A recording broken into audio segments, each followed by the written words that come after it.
September wind blowing cold through the trees, blue lights flashing across the green.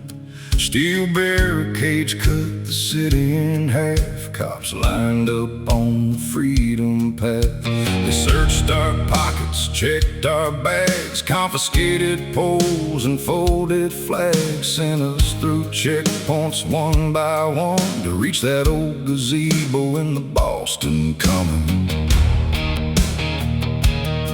Up on the hill came a thundering roar, thousands screaming for something more. Hammer and sickles waved in the sky while helicopters circled high. And the crowd kept growing like a storm rolling in. Every chant got louder, every face got grim, but nobody there knew how the storied end on the grass of the Boston Common.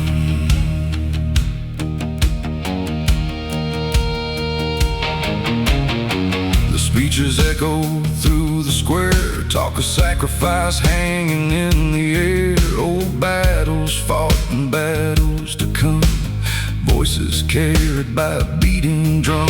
From the bandstand rails you could plainly see a sea of signs stretching endlessly, every word answered by 1,000 screams, like two different countries sharing one street.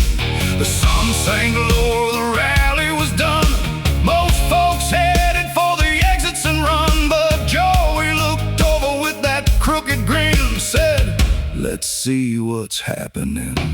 And the crowd kept growing like a storm rolling in. Every chant got louder, every face got grim. Three men stepped forward while everybody else went home on the grass of the Boston Common. Tiny laughed and adjusted his vest, said, "Hell, let's put this thing to the test." I checked my camera and hit record, then we crossed that line without a word. No police escort, no friendly lane, just three men walking straight into the rain. At first nobody recognized our faces, just strangers drifting through unfamiliar places. Shoulder to shoulder inside the march, like sparks drifting toward a powder charge. I remember laughing, thinking how strange it'd be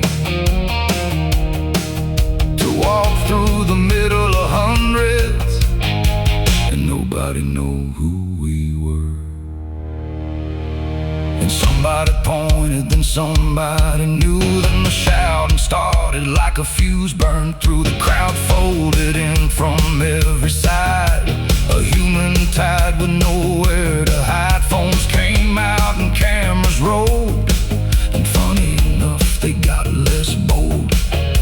Profanity flying from every direction, accusations without inspection. The circle got tighter with every minute, and suddenly we were trapped inside it. Tiny turned around and raised both hands.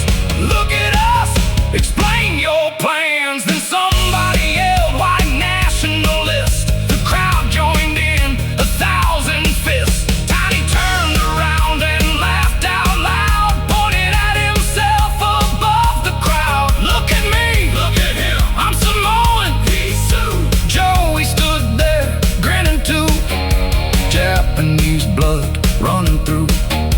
The accusation hung in the air, no answers came from anywhere, just more screaming, more profanity, drowning out their own insanity. We said, "We just wanna gather and speak without getting maced in the face every week." But reason was lost in the noise and the fear, nobody came to listen there. Round and round the circle group, every path blocked, every avenue. The city noise faded into one sound, 1,000 angry voices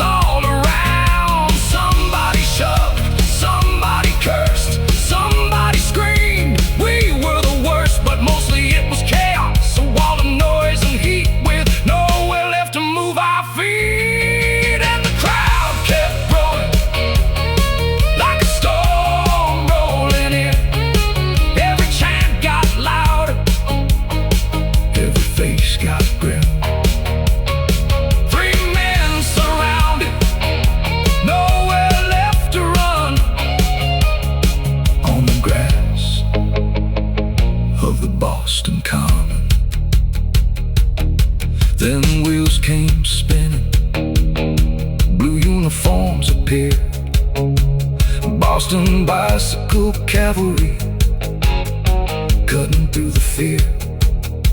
They opened up a pathway as the daylight finally died, and marched us through the shouting to the other side. Past the trees, past the barricades, past the chants that still remain. The crowd behind us still carried on, but our little chapter was already gone. Just 3 men, a camera, and a story to tell. From the belly of the beast at the Boston Common.